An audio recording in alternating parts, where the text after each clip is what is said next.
Anda kembali di Breaking News, pemirsa. Pusat Komando Amerika Serikat CENTCOM masih memberlakukan blokade penuh perairan Iran. 12 kapal komersial mencoba menerobos blokade Amerika Serikat dialihkan.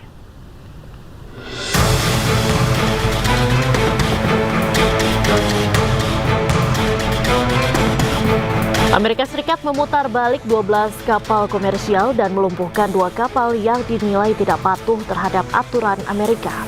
Pusat Komando Amerika Serikat juga mengumumkan telah menaiki 2 kapal untuk melakukan pemeriksaan, memastikan kepatuhan penuh, termasuk kapal tanker Charminar di Laut Arab. Sementara itu, kapal tanker Kafir berbendera Mozambik dilumpuhkan Amerika di Teluk Oman karena mencoba melanggar blokade Amerika. Dalam rilisnya, Pusat Komando Amerika hingga kini tetap waspada penuh dalam mode siaga tempur.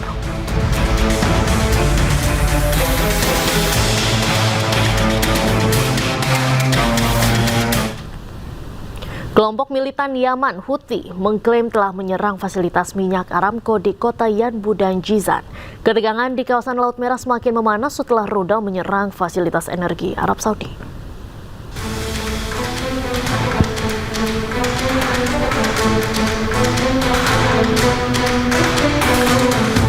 Fasilitas raksasa energi Arab Saudi Aramco meledak dan terbakar dahsyat.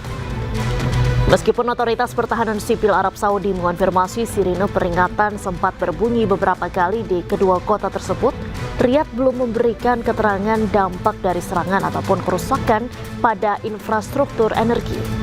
Serangan ini disebut Houthi sebagai serangan balasan atas serangan udara koalisi pimpinan Arab Saudi terhadap kota Hodeida, Yaman yang berada di pesisir Laut Merah.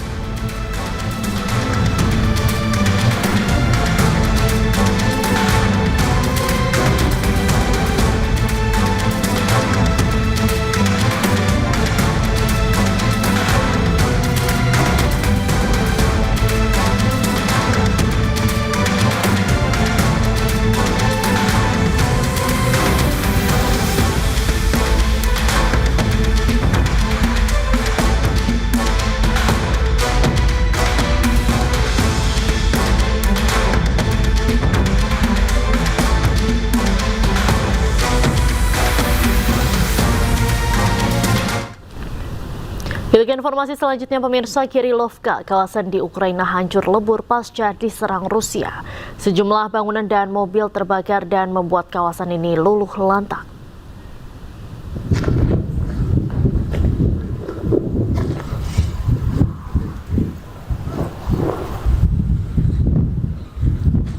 Daerah Kirilovka, wilayah Zaporizhzhia, Ukraina yang dikuasai Rusia diserang pada malam hari tanggal 25 Juli 2026 waktu setempat.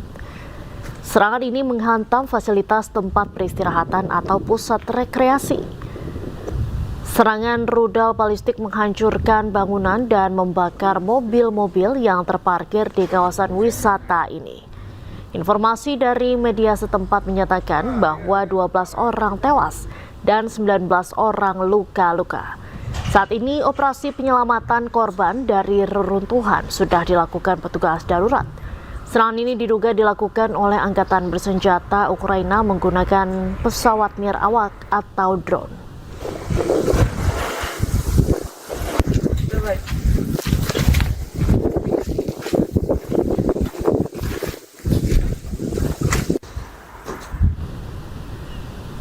Pemirsa, kelompok Houthi di Yaman menyerang 2 kapal tanker milik Arab Saudi.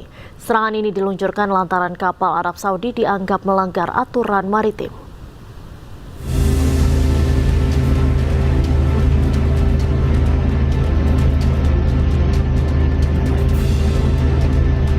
Kelompok Houthi di Yaman menyerang 2 kapal tanker Arab Saudi.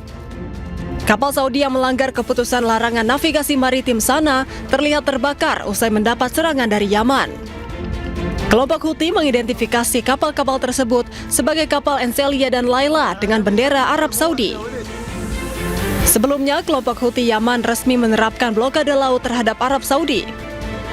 يواصل العدو السعودي المجرم حصاره الظالم والغاشم على شعبنا العزيز لما يقارب 12 عاما من نهب للثروات وحصار شامل على الموانئ والمطارات برا وبحرا وجوا بما فاقم معاناة شعبنا العظيم حتى وصل الحال إلى مستوى لا يطاق بدون أي حق أو مبرر له في ذلك، وهذا ما لا يمكن القبول به أو السكوت عليه، لأنه لا يستند إلى حق أو مسوغ قانوني أو إنساني، وليس له أي مشروعية، فهو حصار باطل وعدواني.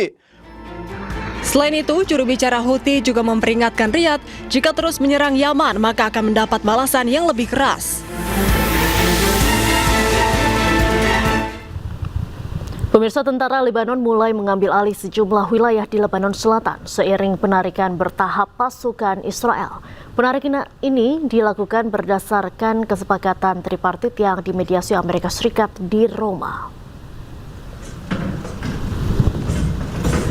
Personel Angkatan Darat Lebanon memasuki dan menguasai kembali kota Srifa, Lebanon Selatan. Sementara itu, pasukan penjaga perdamaian PBB juga berpatroli di kota tersebut. Pengerahan pasukan Lebanon dan penarikan IDF dilakukan berdasarkan kesepakatan tripartit yang dimediasi Amerika Serikat di Roma, Italia. IDF menyatakan telah mulai proyek percontohan zona aman di Frun, Srifa, dan Zautar al-Gharbiyeh bersama Komando Pusat Amerika Serikat dan Angkatan Darat Lebanon. Berdasarkan kesepakatan itu, tentara Lebanon akan mengambil alih pengamanan wilayah secara bertahap. Sementara Hizbullah menolak perjanjian tersebut dan menegaskan akan tetap melanjutkan operasinya.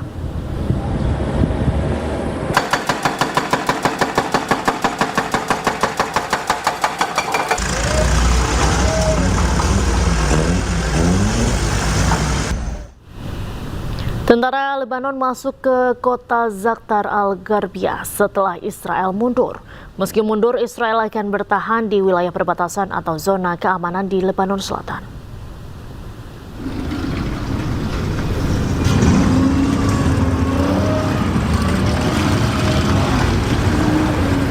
Pasukan Lebanon masuk ke kota Zautar al-Gharbiyeh dengan kendaraan militer.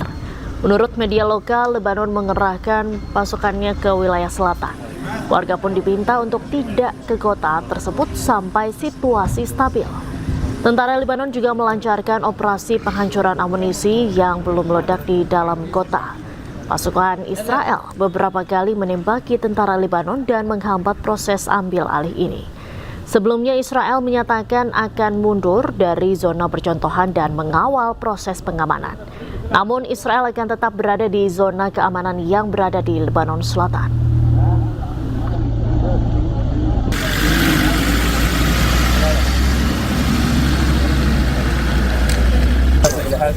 طبعا الجيش يمنع دخول المواطنين حتى هذه اللحظه وهو الان يقوم بتفجير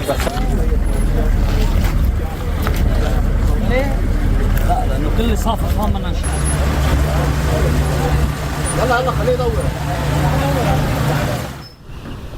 Dan untuk mengetahui situasi kondisi di Amman, Yordania, pemirsa, kami telah terhubung dengan mahasiswa Indonesia di sana, Mas Fahriza. Assalamualaikum, selamat sore waktu Jakarta, Mas Fahriza.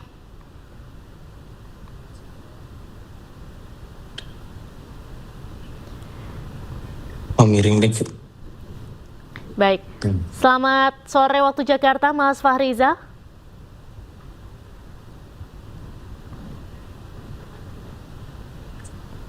Mas Fahriza, bisa mendengar suara saya? Ya, jelas suaranya. Baik. Mas Fahriza, bisa diceritakan bagaimana kondisi terkini di Yordania, Mas? Untuk kondisi terkini di Yordania masih cukup stabil.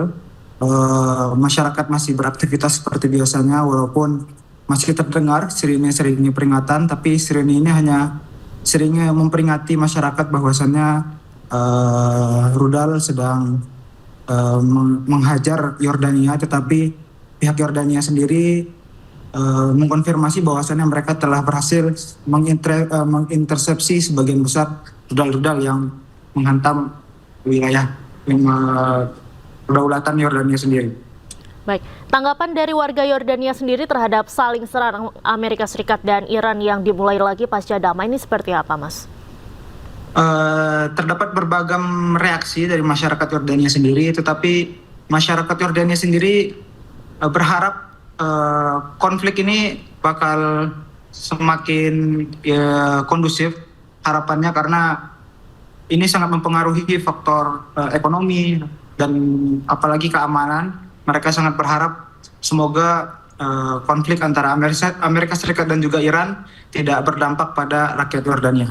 Baik, kemarin yang diserang ini kan adalah pangkalan Amerika Serikat begitu. Nah, saat ini kondisi pangkalan Amerika Serikat di sana beberapa waktu terakhir seperti apa? Apakah tampak semakin banyak kendaraan atau pesawat militer Amerika Serikat atau bagaimana? Baik, untuk pangkalan militer Amerika yang ada di Yordania sendiri itu saat ini dalam kondisi siaga penuh. Mereka makin mempersiapkan karena adanya ancaman dari Iran yang bakal pihak Iran mengatakan bahwa mereka akan menyerang kembali maka dari itu pihak Amerika di Yordania dalam keadaan 100% siap siaga penuh. Baik, kami mendengar Mas Fahriza bahwa Iran ini berterima kasih kepada rakyat Yordania yang memberikan info intelijen terkait lokasi pasukan atau fasilitas Amerika Serikat. Apa ini benar? Sejauh dari informasi yang saya dapatkan baik itu dari media lokal di sini maupun media internasional, belum ada satupun sumber yang dapat dipercaya atau yang dapat diverifikasi mengatakan bahwasannya statement ini apakah benar atau tidak. Walaupun di media sosial sudah banyak tersebar, tetapi sejauh ini informasi yang saya dapatkan statement ini masih belum bisa dipertanggungjawabkan. Baik.